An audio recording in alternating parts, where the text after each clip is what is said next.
এক একটারে কোপায়া বাস করে ফেলামু। আমার বন্ধুরে মারছো। এই মারটা কি রে?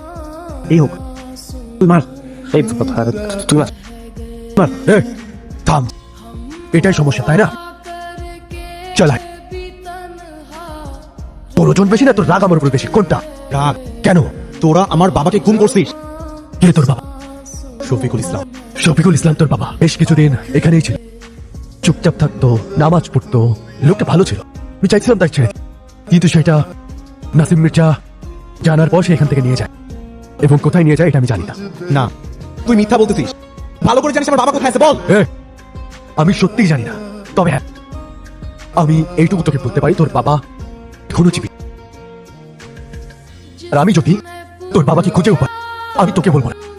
তোর বাবাকে তুলে এনে তোর কাছে ফেলে দে। তোরা থাক। ভাই, মন খারাপ করবেন, আপনার বাবাকে অবশ্যই খুঁজে পাওয়া যাবে। অন্তত এতটুকু তো জানা গেল আপনার বাবা বেঁচে আছে। হ্যাঁ ভাই, আপনি একদম মন খারাপ করবেন না। শান্ত, তুই কিভাবে বুঝলি আমি এখানে এসেছি?